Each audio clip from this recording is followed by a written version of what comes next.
Louvado seja Deus.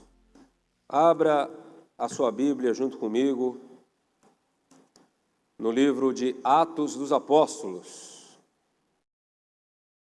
Atos dos Apóstolos, capítulo 11.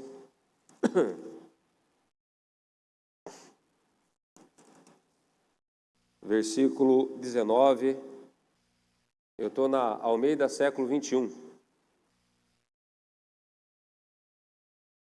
É essa aí, A21.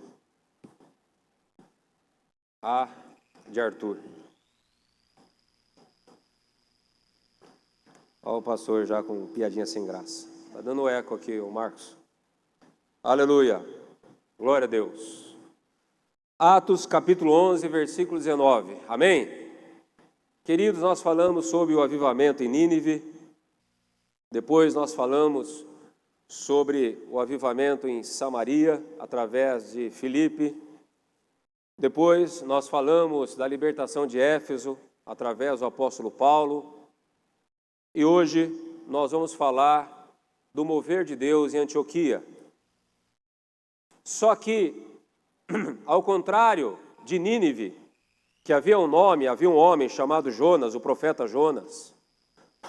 Ao contrário de Samaria, que também havia um homem, o evangelista Filipe.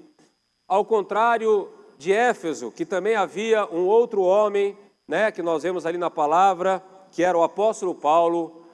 Antioquia foi um avivamento que começou, mas sem nomes. Foi um movimento anônimo, aonde não havia uma pessoa conhecida, aonde não havia um profeta, aonde não havia um apóstolo, aonde não havia um presbítero, aonde não havia um nome ali por detrás daquele avivamento. O avivamento em Antioquia, o movimento, o poder de Deus em Antioquia, ele foi um movimento composto por anônimos. É por isso que o tema da mensagem dessa manhã é os anônimos de Antioquia. Amém? Então vamos lá. Atos capítulo 11, versículo 19, diz assim: os que foram dispersos pela tribulação que se deu por causa de Estevão foram para a Fenícia, Chipre e Antioquia, anunciando a palavra apenas aos judeus. Diga assim, apenas aos judeus. Agora todo mundo, vamos lá. Apenas aos judeus. Certo? Não pregava para mais ninguém. Eles ainda estavam naquele mandamento ali da igreja de Jerusalém e tal. Depois nós vamos falar sobre isso. Mas havia entre eles alguns. Olha só, alguns. Quem são estes alguns? Alguns sem nome, sem lenço, sem documento, sem era nem beira. Não fala o nome, mas alguns, aleluia, que tinham vindo de Chipre e de Cirene, os quais entrando em Antioquia, falaram também aos gregos, anunciando o evangelho do Senhor. E aqui, meus amados, nós temos o nosso primeiro ensinamento. Em primeiro lugar, nós vemos o quê? Como eu disse, são os anônimos em Antioquia. Não fala que é Estevão, não fala que é Filipe, não fala que é Pedro, não fala que é Paulo, não fala que é Lucas, não fala que é João. Não há nomes aqui. Alguns em Antioquia, que entraram em Antioquia, que vieram de Chipre e de Cirene, começaram a pregar o evangelho. Também a quem? Também aos gregos. Então, queridos, quando o pessoal começou a pregar o evangelho, qual que era a primazia, a preferência? Os judeus, Por quê? Porque a Bíblia diz, abra comigo lá no Evangelho de Mateus, capítulo 10, versículo 5. Mateus 10, 5, quando Jesus manda os 12. Jesus enviou esses 12 e ordenou-lhes, não ireis aos gentios, não ireis aos gentios, nem entrareis em cidades samaritanos. Ide antes as ovelhas perdidas à casa de Israel, certo? Então, qual que era a preferência quando Jesus veio primeiramente? Ele veio primeiramente para quem? Para os judeus. Mas, lá no Evangelho de João, capítulo 1, versículo 12, o que está escrito lá? João capítulo 1, versículo 11 e 12. Ele veio para o que era seu, mas os seus não o receberam. Os judeus não receberam o Messias. Eles não viram, não conseguiram enxergar a Jesus como Messias, como descendente de Davi, como o enviado por Deus. Olha lá. Mas todos os que o receberam, aos que creem no seu nome, deu-lhes a prerrogativa, ou o poder de se tornarem o quê? Filhos de Deus. E então, um pouco antes de Jesus morrer, o que ele faz? Aliás, depois que ele ressuscitou, ele muda a ordem, ele muda o mandamento do Evangelho. Em Mateus 28, 19 diz, portanto, ide e fazei discípulo o quê? De todas as nações, Olha lá, de todas as nações. Ou seja, o Evangelho não é somente para os judeus. O Evangelho é para quem? Para todas as nações, batizando-os em nome do Pai, do Filho e do Espírito Santo. Embora, em Atos capítulo 10, nós já vemos Pedro ali sendo restaurado, sendo, vamos dizer assim, sendo tratado por Deus na questão do Evangelho, quando ele vê aquele lençol com animais imundos e tal, E aí ele percebe o quê? Que Deus está direcionando ele para pregar o Evangelho também aos gentios. Ele vai na casa de Cornélio, em Atos capítulo 10 ainda, e prega o Evangelho para Cornélio, prega o Evangelho para todos os romanos ali. O Espírito Santo desce, todos são batizados no Espírito Santo, todos são batizados nas águas. E aí Pedro, ele entende que o Evangelho também era para ser pregado aos gentios. Porque até então, a igreja de Jerusalém estava só focada em quem? Nos judeus. Mas essa informação, esse ensinamento, essa nova direção, essa revelação, ainda não estava maciça no meio do povo da igreja de Jerusalém. E quando houve a dispersão da igreja de Jerusalém pela perseguição do apóstolo Paulo, o que aconteceu? Saulo, na época. O que aconteceu? Eles ainda saíram com essa mentalidade que o evangelho era só para ser pregado aos judeus. É por isso que a Bíblia diz aqui em Atos 11, Que aqui diz aqui, no versículo 19, no final, anunciando a palavra apenas aos judeus. Mas havia entre eles alguns que tinham vindo de Chipre e de Cirene, os quais, entrando em Antioquia, falaram também aos gregos, anunciando o evangelho do Senhor. Ou seja, esses homens, sem nomes, que nós não sabemos quem é, eles não ficaram restritos somente aos judeus, mas eles também pregaram aos gregos, pregaram também às pessoas de outras nações. E isso começou a gerar um avivamento, um mover de Deus em Antioquia. Mas pastor, o que eu tenho a ver com isso? Pastor, o que eu tenho a ver com isso, com essa palavra? Por que o senhor está falando isso para nós hoje? Sabe por quê, meus amados, que eu estou falando isso para vocês hoje? Porque nós estamos cometendo o mesmo erro da igreja de Jerusalém. Nós estamos cometendo o mesmo erro que o apóstolo Pedro estava cometendo, que o apóstolo Tiago estava cometendo, que a direção da igreja de Jerusalém tinha. Porque nós temos pregado o evangelho, nós temos convidado as pessoas para virem à nossa igreja, que são pessoas que não são do mundo, que são pessoas que não estão perdidas.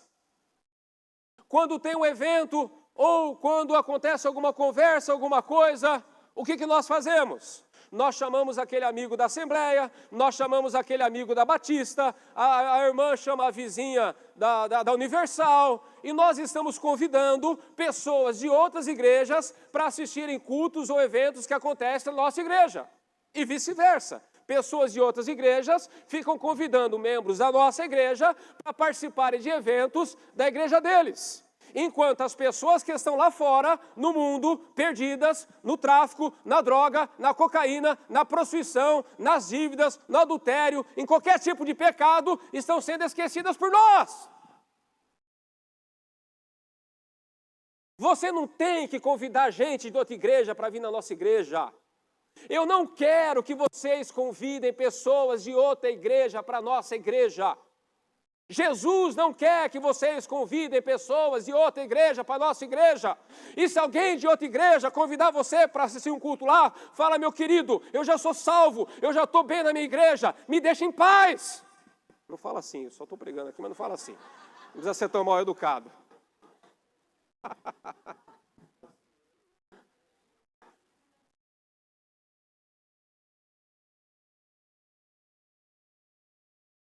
Pare de pregar somente para judeus. Estão entendendo o que eu estou querendo dizer? Está entendendo? Para com isso. É por isso que existe essa rotatividade na igreja. Eu vou falar uma coisa para vocês, meus amados. Eu vou abrir aqui meu coração como pastor. Essa rotatividade na igreja é maligna. Está entendendo? Está me ouvindo?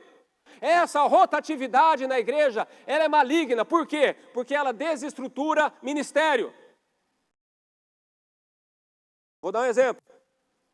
Vamos supor que eu tenho aqui no Ministério Infantil a irmã Zezé. Tem aqui a irmã Zezé no Ministério Infantil. O Ministério Infantil está fluindo, está uma bênção. Aí, um infeliz, e essa é a palavra certa, eu não vou mudar, eu sei que está gravando, mas não vou mudar, um infeliz começa a convidar ela para ir numa outra igreja, apesar dela já ser cristã, apesar dela já ser salva, apesar dela já ser batizada, apesar dela já ter um ministério aqui, o infeliz começa a convidar ela para ir para outra igreja. E ela acaba se deixando levar pela carne e não pelo espírito e acaba mudando de igreja. Aí eu perco uma líder de excelência aqui no Ministério Infantil.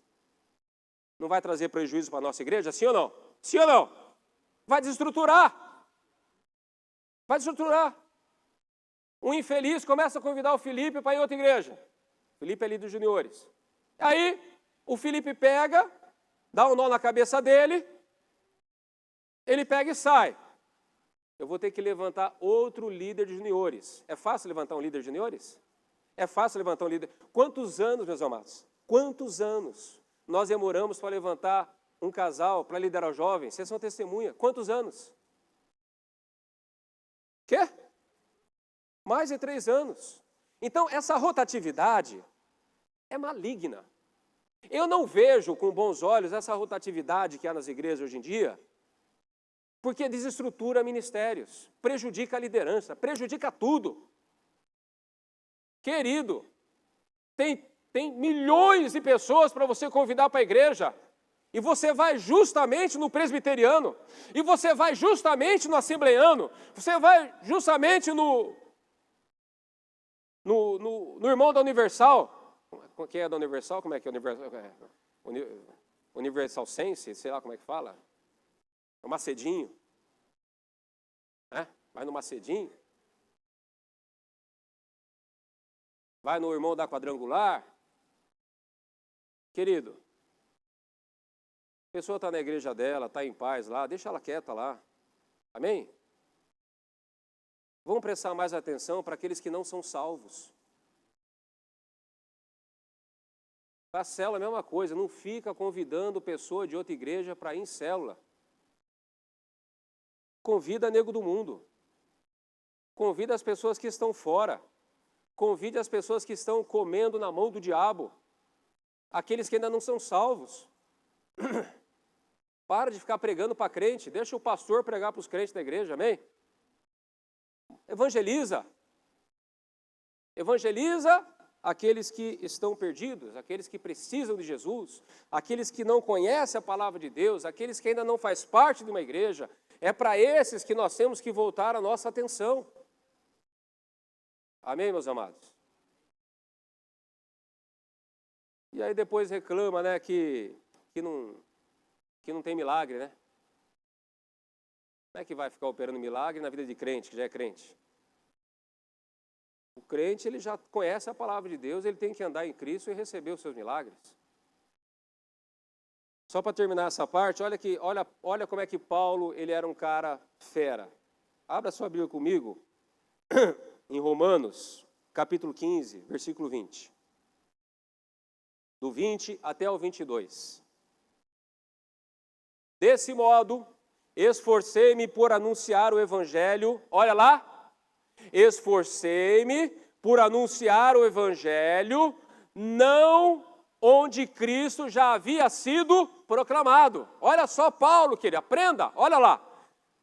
Esforcei-me por anunciar o Evangelho, não onde Cristo já havia sido proclamado. Paulo também pensava assim, eu não vou ficar pregando Cristo aonde ele já foi pregado. Eu não vou ficar pregando para crente. Olha lá. Para não edificar sobre fundamento alheio.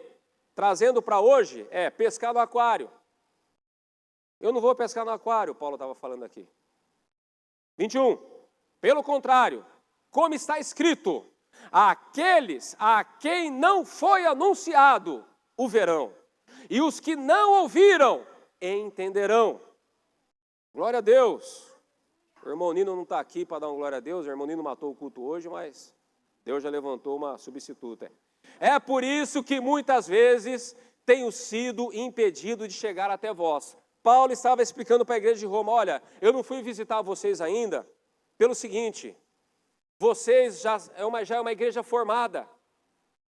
Então, antes de ir até vocês, primeiro eu vou pregar o Evangelho, aonde o Cristo não foi anunciado ainda. Depois eu vou até vocês para repartir algum dom espiritual com vocês. É por isso que isso tem me impedido de ir até vós, porque, embora ninguém saiba quem fundou a igreja de Roma, alguns dizem que é Pedro, mas ninguém tem certeza, mas em Roma já havia uma igreja formada, já havia uma igreja estabelecida. Então Paulo falou, olha, eu não vou até aí por enquanto, porque aí já tem uma igreja estabelecida. Por enquanto eu estou indo nos lugares onde Cristo ainda não foi anunciado. Depois eu vou até vós, para que vocês me encaminhem, né? Para que vocês me ajudem a ir também para a Espanha, onde nós não sabemos se ele chegou aí ou não, né? Não tem nada comprovado. Mas vocês percebem o entendimento do apóstolo Paulo? De não pregar, de não levantar, né? De não pregar aonde Cristo já foi anunciado. Então, queridos, vamos voltar a nossa atenção, né? Para aqueles que ainda não conhecem Jesus, para aqueles que ainda não pertencem a nenhuma igreja. Mas, pastor, aquela pessoa era da igreja tal, mas hoje ela está desviada, ela voltou a beber, ela voltou a fumar, ela voltou para ter uma vida de pecado tal. Aí tudo bem, a pessoa está desviada, a pessoa não está debaixo de nenhuma cobertura espiritual. Então, é lógico, qual que é a diferença entre um pecador que não nasceu de novo e um crente que está desviado? Nenhuma. Os dois, se morrer, vão pro inferno. Os dois estão condenados, certo? Então não existe diferença entre esse tipo de pessoa. Então, se a pessoa está desviada, é outra conversa. Agora, se a pessoa está lá na igreja dela, está lá, está firme e tal, mas ela está descontente, conversa com o pastor dela, né? Vai lá, conversa com o pastor, ora por ela, se resolver lá tudo. Mas não fica evangelizando quem já conhece a palavra, quem já está fixo numa igreja. Amém, queridos? Continuando aqui na palavra. Atos 11, 21 diz assim, e a mão do Senhor era com eles, e um grande número de pessoas creu e se converteu ao Senhor.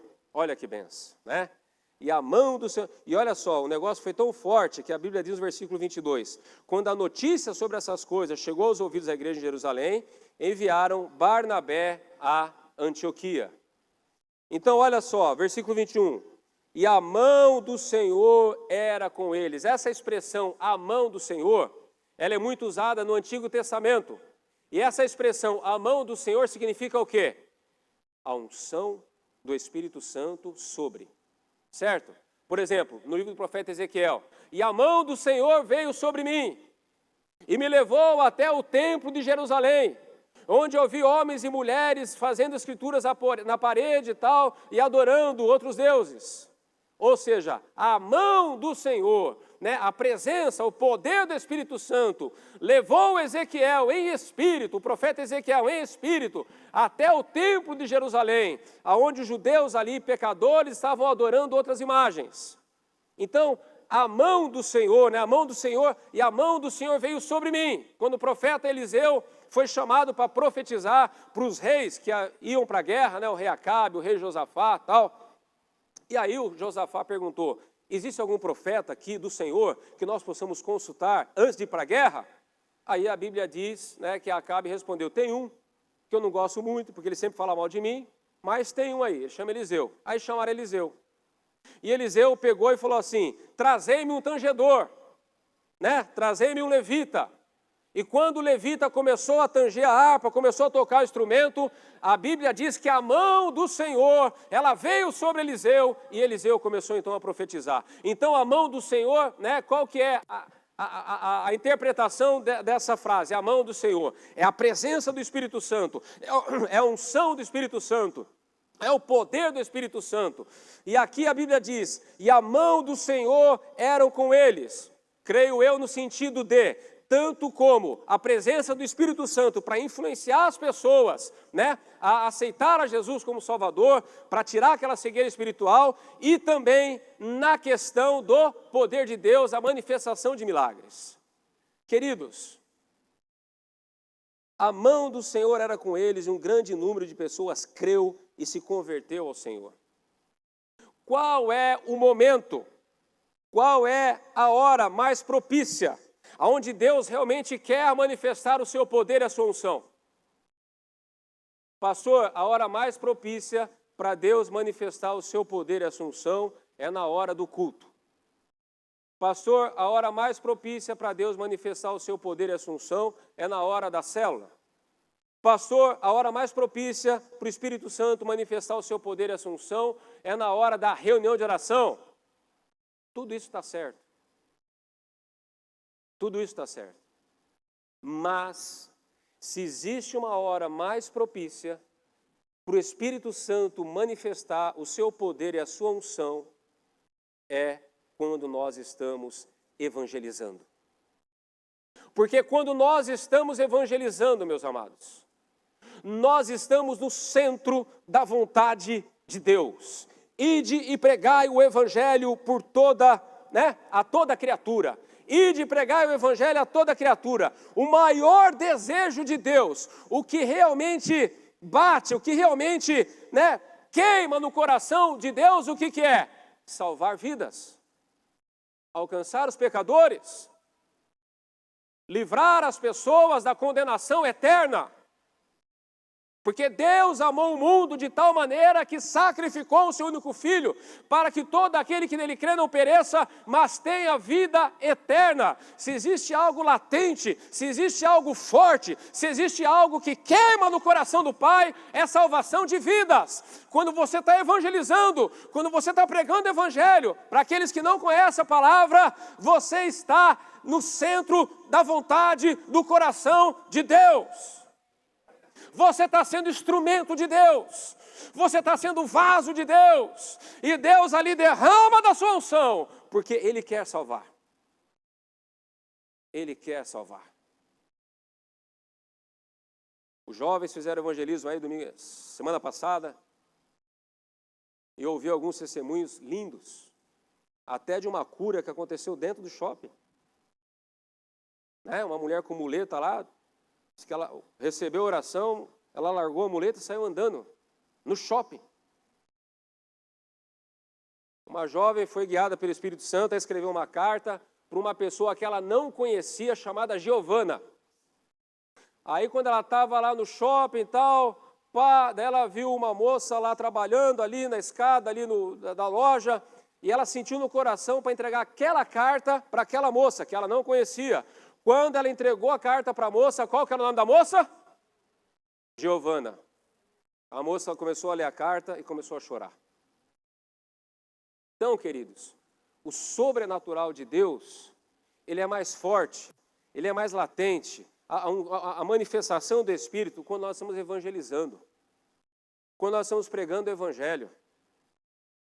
quando nós estamos ali no meio dos perdidos, quando nós estamos, né, pregando para aquela pessoa que ainda não conhece Jesus, e nós oramos por ela, e ela vai ser curada. Nós oramos por ela, se tiver demônio, vai manifestar e vai cair por terra. Está entendendo? Nós oramos por ela para arrumar um emprego, e Deus prepara. Para quê? Para impactar aquela pessoa, para Deus falar, olha, eu existo. É Deus dizendo para aquela pessoa, eu existo. E como é que Deus diz para as pessoas, eu existo? Deus diz para as pessoas, eu existo, através de nós, através de você, através da igreja do Senhor. Não existe outra forma de Deus falar, eu existo, a não ser através da igreja do Senhor, do corpo de Cristo. E como é que Deus vai falar, eu existo, para as pessoas, se nós não nos movimentamos, se nós não evangelizamos, se nós não anunciamos, se nós não temos a coragem? Às vezes a gente está vendo ali a pessoa sofrendo, a gente está vendo ali a pessoa chorando, e você tem o Evangelho, você tem o Espírito Santo, você tem o poder para chegar naquela pessoa e falar, escuta, eu quero dizer para você que Jesus te ama, eu quero fazer uma oração junto com você, eu sei que você está sofrendo, está passando por luta.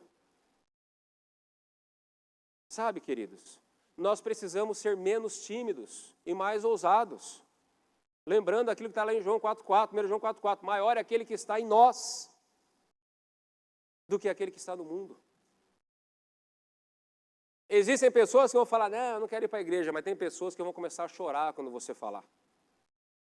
Tem pessoas que vão começar a chorar quando você começar a orar. Então, não perca a oportunidade. Esteja atento. E ore a Deus todo dia antes de sair de casa. Senhor, prepara alguém para me evangelizar. Prepara alguém para me falar do teu amor.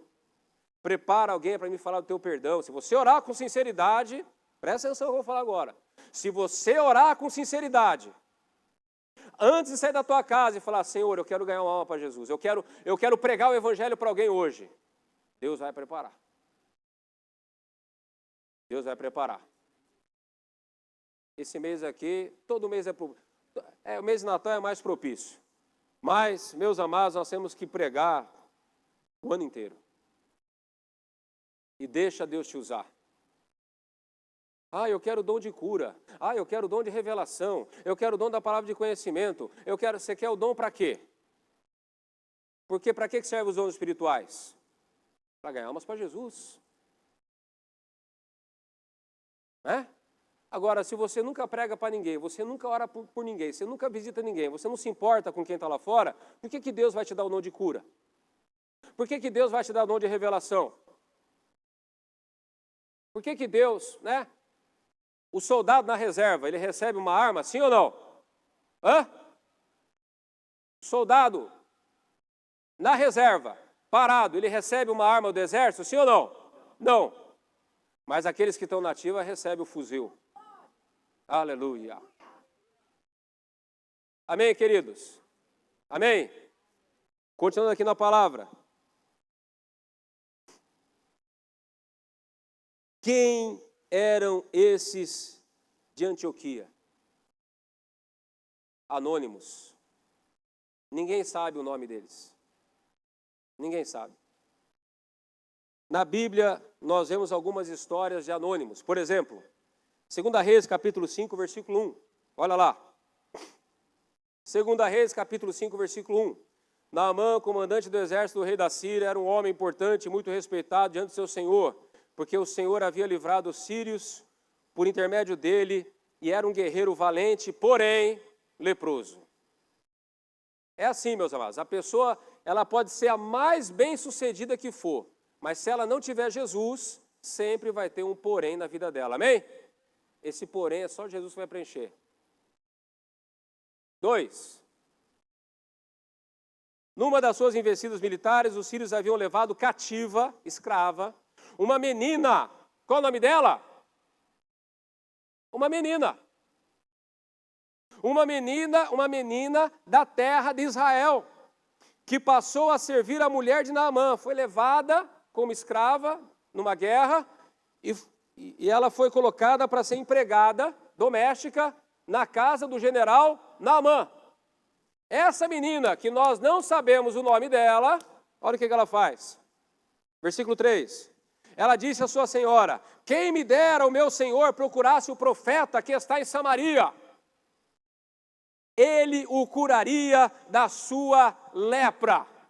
Em outras palavras, aquela menina estava dizendo: olha, se o Naamã, se o general Naamã, se o meu senhor for até Samaria, lá tem um profeta, lá tem um homem, e ele seria curado da lepra.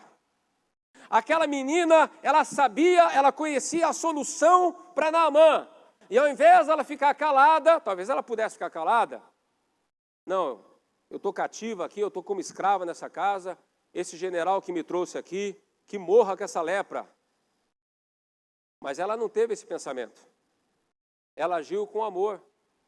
Apesar de ser o cara que capturou ela e levou ela para a casa dele, como empregada, como escrava, ainda assim ela agiu com amor e deu uma dica e falou: olha, se ele for para Samaria e procurar o profeta em Samaria, que era Eliseu na época, ele vai ser curado da lepra.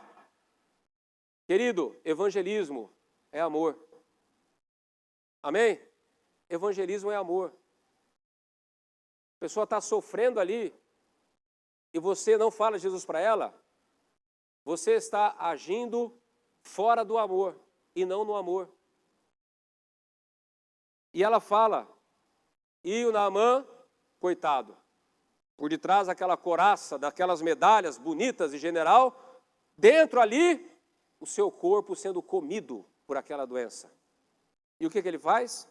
Ele vai até Samaria, ele conversa com o rei dele, o rei até faz uma carta, tipo um encaminhamento, mas não para o SUS.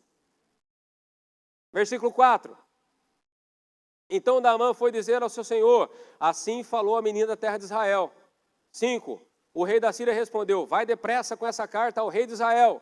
Ele foi e levou consigo 10 talentos de prata, 6.000 ciclos de ouro e 10 peças de roupas finas. E levou também ao rei de Israel a carta que dizia: assim que essa carta chegar a ti, saberás que te enviei meu servo Naamã para que o cures da lepra. Aí o rei, acho que era o Georão na época, perturbado, olha a reação do rei.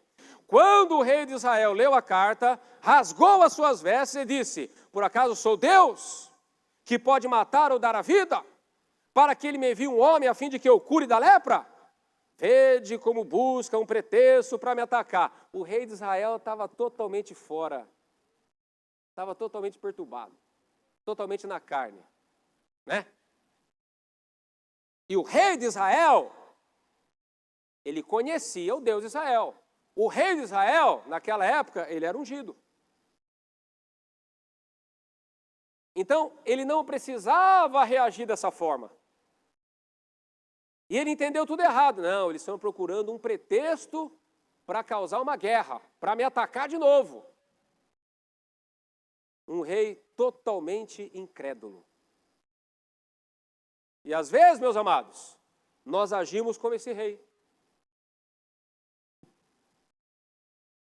A gente vai evangelizar uma pessoa ou fica sabendo uma situação, e quando chega lá, é aquela situação trágica, devastadora. E nós agimos como esse rei. Meu Deus do céu, o que eu falo para essa pessoa?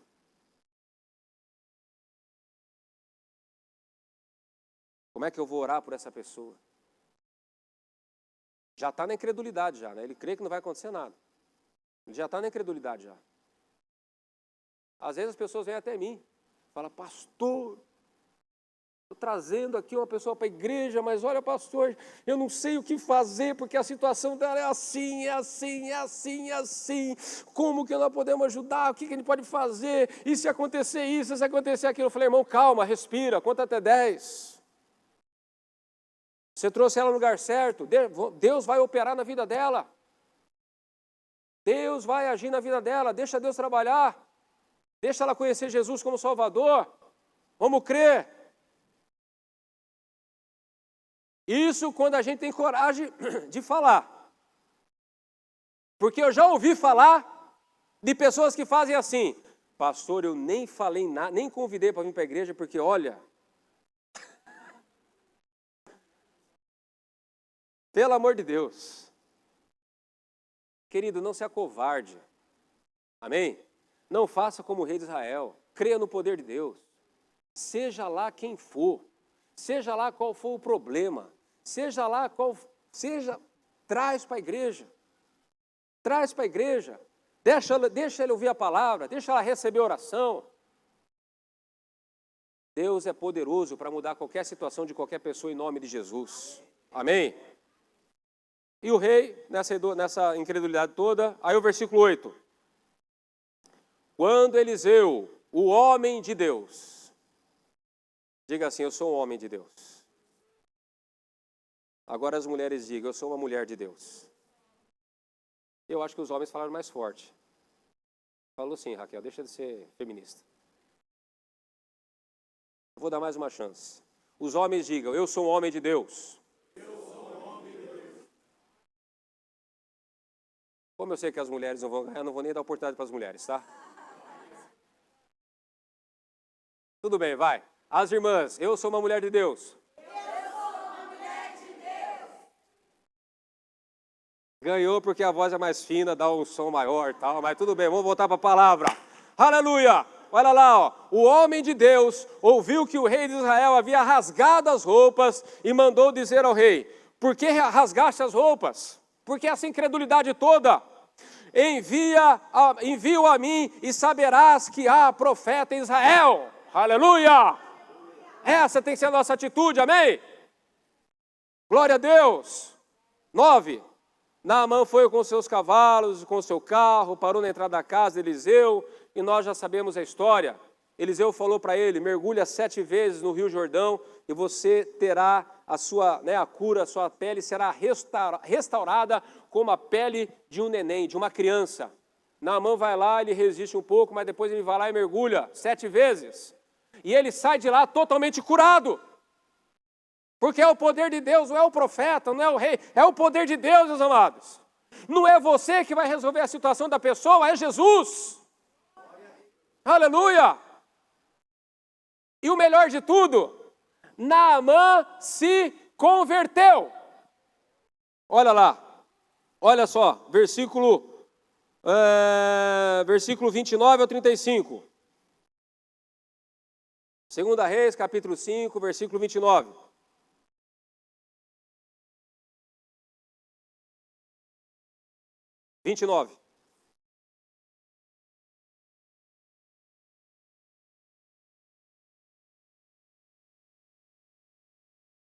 Segunda Reis, travou aí, né? Vamos lá, Segunda Reis, capítulo 5, versículo 29. Não tem, né? É Primeira Reis, eu estou no texto errado aqui, gente. Mas vamos lá. Vou descer. Você me perdoa? Amém? Perdoa.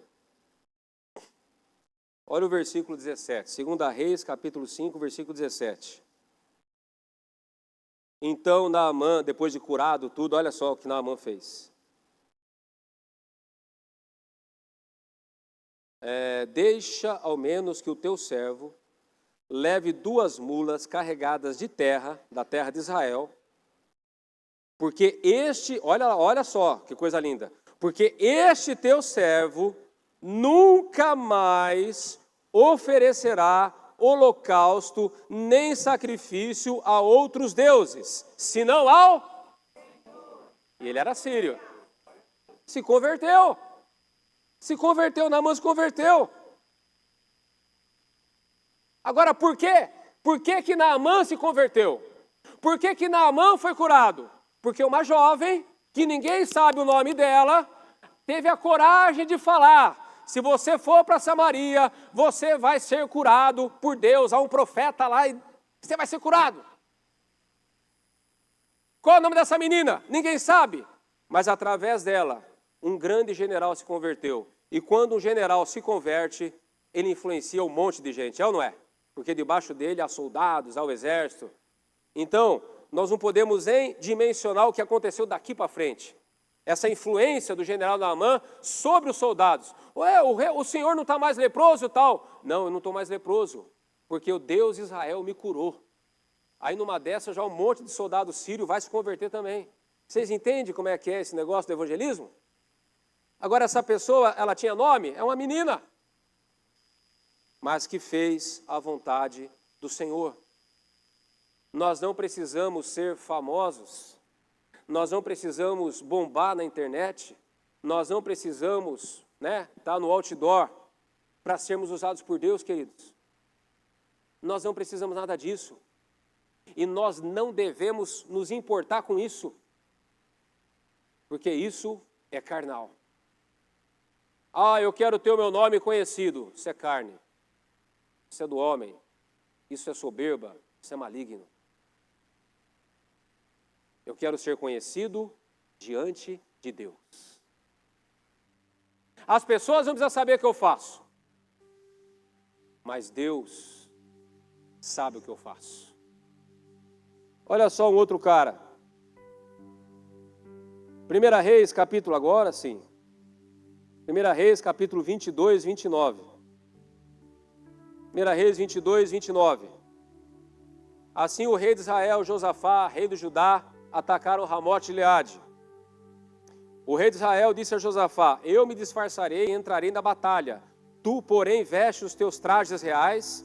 E disfarçou-se, pois, o rei de Israel e entrou na batalha. Ele estava numa batalha contra o inimigo e o rei Acabe, que era um rei maligno, juntou as forças dele com o exército de Josafá, que era o exército de Judá, e Josafá era um rei bom, um rei bacana, um rei que temia Deus. E o Acabe, espertão, o que ele fez? Ele falou assim para o Josafá: Josafá, vai você com os seus trajes reais e eu vou disfarçado. Porque qual foi o pensamento do rei Acabe? Quando os soldados vê o Josafá com o traje real, eles vão atacar ele. E não vão atacar a mim, que vou estar com um traje normal de soldado. Só que o rei Acabe dançou. Olha lá o versículo 30. 31. O rei da Síria havia ordenado aos capitães dos carros, que eram 32, não luteis nem contra pequeno nem contra grande, mas só contra o rei de Israel. Eu quero a cabeça, eu quero matar o rei de Israel. Não quero saber de derrotar o exército, vamos direto no rei. E quem estava vestido de rei? Josafá. E o rei Acabe, disfarçado de soldado. 32. Quando os capitães dos carros viram Josafá, disseram: certamente esse é o rei de Israel. Viraram-se para atacá-lo, mas Josafá gritou. Foi um livramento do Senhor, Porque grito não livra ninguém, É que Josafá era de Deus.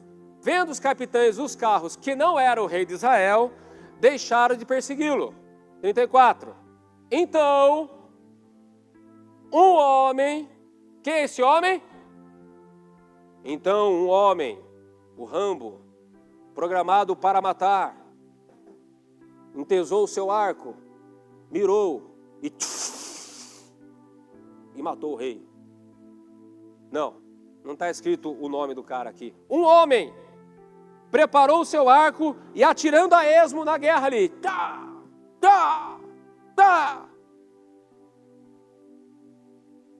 Feriu o rei de Israel entre as juntas da sua armadura.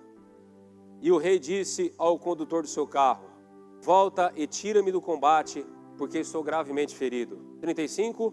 A batalha tornou-se violenta naquele dia, contudo o rei foi sustentado no carro contra os sírios, mas à tarde ele morreu, e o sangue do ferimento corria para o fundo do carro. E se cumpriu o quê? Se cumpriu a profecia do profeta Elias. Elias havia declarado, profetizado, que o rei Acabe morreria e os cães lamberiam seu sangue. Essa profecia se cumpriu, não através de alguém famoso, através de um soldado, que ninguém sabe o nome, mirou e atirou, e a flecha entrou por entre a armadura, que era algo complicado também, entrou por entre o vão da armadura, e feriu o rei Acabe, e ele morreu. Qual é o nome desse soldado que matou? Ninguém sabe, Agora, para terminar essa parte, Lucas capítulo 10, versículo 25, a parábola do bom samaritano. Então se levantou certo doutor da lei, que para colocá-lo à prova disse: mestre, o que devo fazer para ter a vida eterna? Uma pergunta importante, amém? O que eu devo fazer para ter a vida eterna, para alcançar a vida eterna? É uma preocupação santa, é uma preocupação que nós devemos sempre ter no nosso coração. E Jesus respondeu: o que está escrito na lei? Como lês? 27. Ele respondeu: amarás o Senhor teu Deus de todo o coração, com toda a alma, com todas as forças e com todo o entendimento, e o próximo como a ti mesmo. Então, para alcançar a salvação, a vida eterna, é só amar a Deus? Sim ou não? É amar a Deus e amar ao próximo. Não, porque eu sirvo a Deus dentro de casa, só eu e Deus, tal. E o próximo? Não, porque eu não preciso ir para a igreja, que a igreja tem muita gente, algumas pessoas da igreja são complicadas. E o próximo? E o amor ao próximo, onde é que fica? 28. Disse Jesus: respondeste bem, faze isso e viverás. Ele, porém, querendo se justificar, perguntou: mas quem é o meu próximo? Quem é o meu próximo?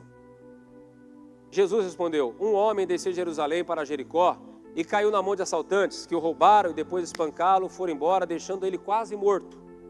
Por acaso um sacerdote descia, nome, cargo, sacerdote descia pelo mesmo caminho e vendo passou de longe. Levita também passou por ali e passou de longe. Porque a lei de Moisés fala: se você tocar em algum morto, se aproximar de um morto, você vai ficar imundo por 7 dias, tem que ficar recolhido, tal, aquela tribulação toda. E ele estava parecendo que estava morto, mas não estava morto.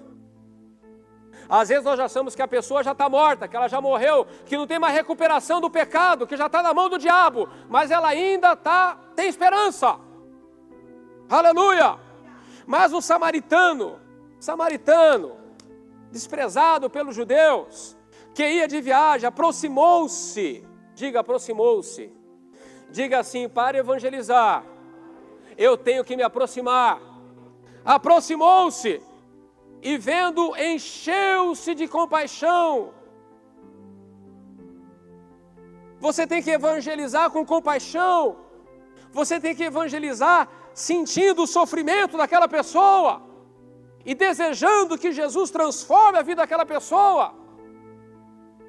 34. No dia seguinte chegou perto dele e enfaixou suas feridas, aplicando azeite e vinho, e pondo sobre a sua própria montaria, levou para uma hospedaria e cuidou dele. No dia seguinte, pegou 2 denários, entregou ao hospedeiro e disse: cuida dele, quando voltar te pagarei tudo o que gastares a mais. Qual desses 3, te parece ter sido o próximo do que caiu na mão dos assaltantes? O doutor da lei respondeu: aquele que teve misericórdia. Jesus disse: vai e faz o mesmo. Aquele samaritano, nessa parábola, não tinha nome. O cara que estava lá no chão quase morrendo, também não tinha nome. E ele pega, vai e ajuda aquele homem. E dá assistência àquele homem. E cuida daquele homem. E deixa a diária paga para aquele homem continuar na hospedaria. E aí, meus amados, as pessoas pegam muito esse texto e levam para a obra social. E agora eu vou tocar num negócio aqui meio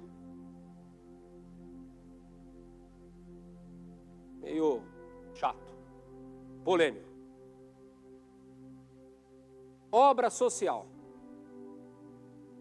Ajudar os pobres, ajudar os leprosos, ajudar as pessoas à rua, distribuir cobertor para a turma que mora embaixo da ponte, fazer um sopão. Queridos, eu não sou contra as obras sociais, amém? Nós vamos fazer o projeto Raiar aqui da Vila Nambi, as crianças, Natal, tal, aquela coisa toda. Estamos arrecadando, glória a Deus. Agora presta bem atenção numa coisa. Para nós, para a igreja do Senhor, obras sociais sem pregação do evangelho, não tem valor nenhum. Vocês estão me entendendo? Não tem valor. A pessoa vai continuar na pior, a pessoa vai continuar precisando de ajuda, nunca vai mudar de vida, e ela continua na situação de pecador, na condenação eterna. Não adianta eu levar um copo de água para o sedento e falar, olha aqui, ó, Deus te abençoe, toma água, está precisando, toma água. Não! Eu tenho que pegar o copo de água, levar para o cara que está morrendo de sede e falar, olha, eu trouxe um copo de água aqui para você, mas eu quero falar algo para você. Existe alguém que pode derramar sobre você a água da vida. Vocês estão me entendendo? Eu quero falar para você de alguém que te ama tanto, que morreu por você na cruz, para que você fosse perdoado de todos os seus pecados. Eu vou te dar esse copo de água, mas eu quero dizer para você que você não precisa continuar vivendo nessa vida miserável, porque eu conheço alguém que pode transformar a sua vida, e o nome dele é Jesus. Aí é obra social que vale a pena.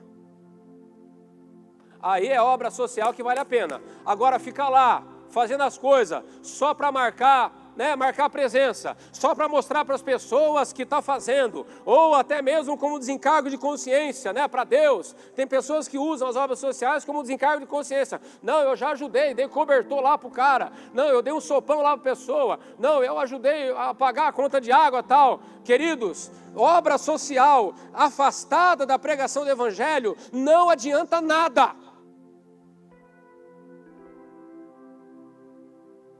Todos os recursos que nós podemos usar, nós temos que usar sempre conciliado, sempre ligado à pregação do evangelho.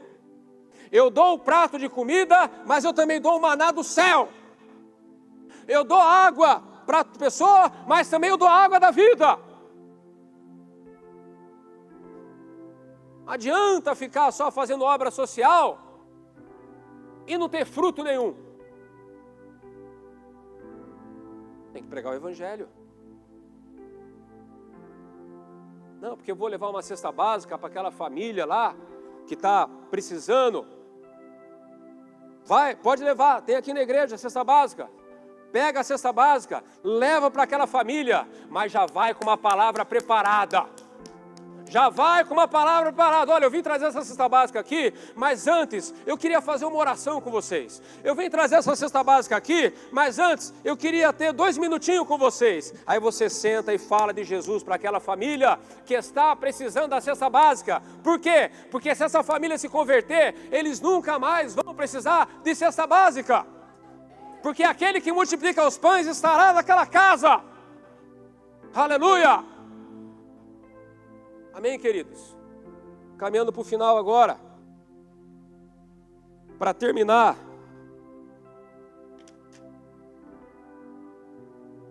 Em Atos capítulo 11, versículo 23.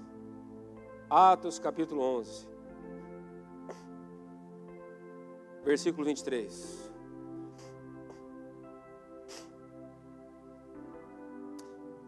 Ali chegando... Aí enviaram o Barnabé, né? Ali chegando o Barnabé, alegrou-se ao ver a graça de Deus e exortava todos a perseverarem no Senhor com firmeza de coração. Amém? Persevere no Senhor com firmeza de coração. Faça sol, faça chuva, faça calor, faça frio. Como arroz, feijão e ovo, como arroz, feijão e filé mignon, ou uma parmegiana. Persevere no Senhor. Né? Com firmeza de coração. E olha lá, versículo 24. Porque era um homem bom, cheio do Espírito Santo e de fé, e muita gente se uniu ao Senhor. Agregou, né? O avivamento continuou em Antioquia. Mas agora já tinha um nome conhecido ali, Barnabé. E depois Barnabé ele traz quem? Traz Paulo. Versículo 25. Então Barnabé partiu para Tarso em busca de Saulo. Porque os caras deram um perdido em Saulo, porque ele estava sendo perseguido, estava dando problema para a igreja de Jerusalém, né? Os caras mandaram lá para Tarso. Aí Barnabé trouxe ele de volta. Tendo achado, levou para Antioquia. E durante um ano inteiro, reuniram-se naquela igreja e instruíram muita gente em Antioquia. Olha que coisa linda. Os discípulos foram chamados de cristãos pela primeira vez. Essa palavra, cristãos, no grego, significa pequenos cristos. Olha só, vou ler para vocês aqui. Biblicamente e originalmente, o significado da palavra cristãos, no grego, é pequenos cristos, dando o sentido de que o cristão deve ser uma cópia submissa de Cristo. A designação não está relacionada à religião de alguém, mas sim à identidade que essa pessoa tem com a pessoa de Cristo. Vocês entenderam? Cristão não é para denominar um tipo de religião. O que você é? Eu sou cristão. Hoje em dia fala, eu sou evangélico. Sou cristão.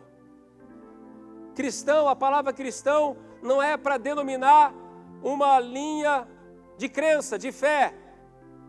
Mas a palavra cristão quer dizer o quê? Que aquela pessoa, ela é uma cópia real, submissa de Cristo. Aquele povo se converteu. O primeiro passo o que é? É a conversão. O primeiro passo é aceitar Jesus como Salvador. E o segundo passo qual que é? O segundo passo é ser igual a Jesus. O primeiro passo é aceitar o Salvador. O segundo passo qual que é? É ser igual ao Salvador. Aquele povo de Antioquia, aquela igreja de Antioquia, se converteram de tal forma, foram instruídos de tal forma, o testemunho daquela igreja na cidade de Antioquia foi tão forte, que eles começaram a ser chamados o quê? De pequenos cristos. Tão parecidos que eles eram com Jesus. Queridos, esse é o nosso foco principal aqui na terra. Ser parecido, ser igual a Jesus. Ser igual a Jesus. Muitos querem ser igual a Jesus no poder. Muitos querem ser igual a Jesus na fama. Mas quando fala de ser igual a Jesus, meus amados, nós estamos falando num todo, na pessoa total que Jesus era nos evangelhos. Aquela pessoa que amava, aquela pessoa que lavou os pés de Judas Iscariotes, mesmo sabendo que iria traí-lo.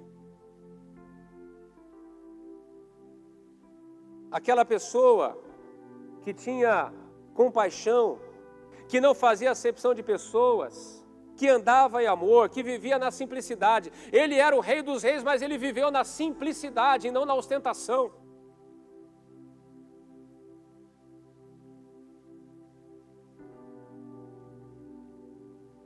Eu escrevi aqui o seguinte, presta atenção aqui para mim, olha aqui para mim. Para terminar, o Ministério do Louvor já pode. Olha aqui, ó. Nós queremos ser parecidos com jogadores famosos, cantores famosos, pregadores famosos. Teve uma época, meus amados, que o Marcos Feliciano bombava com venda de CD, na época do CD, lembra a época do CD? O Marcos Feliciano, ele bombava. Uma vez chegou uma irmã da Cristóvão lá em Itupeva com uma caixa assim, ó, de CD. E muitos pregadores começaram a pregar igualzinho o Marcos Feliciano, principalmente lá naquela região do Nordeste.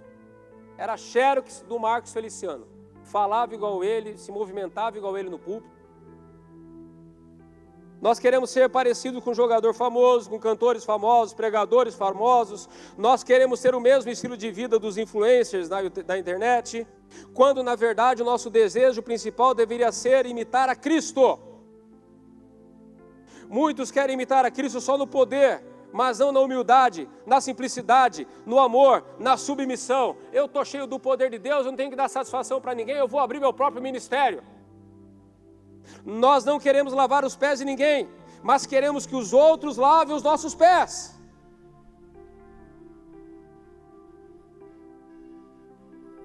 Isso não é imitar a Cristo, meus amados. Isso não é imitar a Cristo. Andar na arrogância, na prepotência. Não, porque eu sou cheio do poder de Deus, tal. Uma vez um irmão que eu estava aconselhando, ele falou assim para mim, eu fui numa reunião numa igreja lá em São Paulo. A entrada era gratuita. Mas tinha alguns lugares na frente da igreja que era reservado para os pastores e para os seguranças dos pastores. Então o pastor entrava, não entrava pela principal aqui, como todo mundo entrava por uma porta do fundo, entrava com os seguranças e já tinha um lugar reservado para ele na frente, onde ninguém podia sentar. Isso é imitar a Cristo, meus amados? Isso é imitar a Cristo? Cristo andava no meio das prostitutas. Cristo andava no meio dos bandidos. Cristo andava no meio do povo. Qualquer um tocava em Jesus, a mulher do fluxo de sangue foi lá e pá, recebeu o milagre.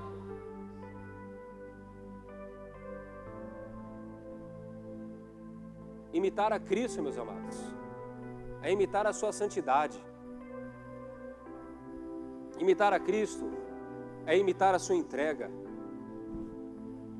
o seu amor, a sua simplicidade, a sua humildade. Ele abriu mão da glória. Ele abriu mão do trono para ser como um de nós, e aqui como um de nós ainda se humilhou. Foi tratado como um qualquer, foi trocado por um ladrão chamado Barrabás.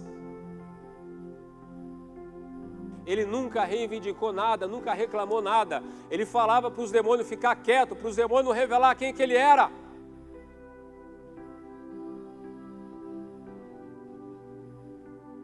Queridos, nós precisamos muito da ajuda de Deus. Nós precisamos muito do Espírito Santo. Porque nós estamos tão apegados a essa questão desse mundo, da fama, da glória, do poder, da ostentação. Nós queremos ser cheios do poder não para abençoar o enfermo, não para livrar a pessoa da maca, da pobreza. Não, nós queremos ser cheios do poder para aparecer, para ficar famoso.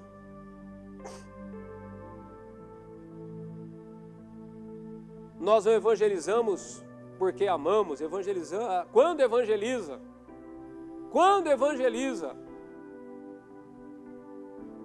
Evangeliza para... Esses dias não, já faz um tempinho já, eu vi um pastor e ele deu um carro. Ele deu um carro para um membro da igreja. É uma atitude bonita? Sim ou não? É uma atitude bonita. Deu um carro para o irmão da igreja. O irmão da igreja, quando viu, ajoelhou, chorou. Mas qual foi o problema de tudo isso? O problema de tudo isso é que eu sei que isso aconteceu. E por que eu sei que isso aconteceu? Porque estava lá no Instagram, ó, para todo mundo ver. O que Jesus falou? Mateus capítulo 6, vamos ver quem conhece a Bíblia aí. O que Jesus falou? Vai, Cláudia, fala alto aí, vai. Não saiba a sua mão esquerda que a direita fizer. Não fica, colocando no luminoso aquilo que você faz de bom para as pessoas ou para a obra de Deus. Você recebe o galardão, mas recebe o galardão aqui na terra e não lá no céu. Isso é imitar a Cristo? Então, meus amados, vamos ser como essa igreja de Antioquia, amém? Aonde nós vamos ser tão parecidos com Jesus. As pessoas não vão chamar a gente de Jesus, mas vão falar assim: aquele lá é um crente de verdade. Aquele lá é um homem de Deus. aquele lá é um jovem de Deus, aquele lá é um homem de Deus. Por quê? Por causa de que realmente nós somos parecidos, nós somos iguais a Jesus. O teu referencial não é o cara famoso na internet, meu querido. O teu referencial é este homem dos evangelhos, é Jesus. Ele é o nosso referencial. Tenha o mesmo foco que ele teve. Tenha a mesma atitude que ele teve. E aí sim, nós estaremos realmente alegrando o coração do nosso Pai. Amém? Quando o filho nasce e ele é super parecido com o pai não fica alegre? Sim ou não? É a cara do pai. O pai fica todo cheio. Mas quando não é a cara do pai?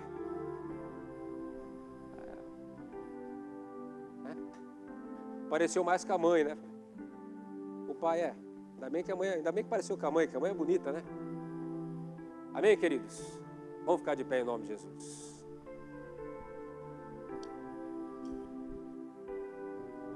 Que você possa ser um anônimo. Olha o que eu vou falar agora. Escute. Que você seja um anônimo conhecido por Deus. Amém? Diga assim: eu quero ser um anônimo na terra, mas conhecido por Deus. Amém?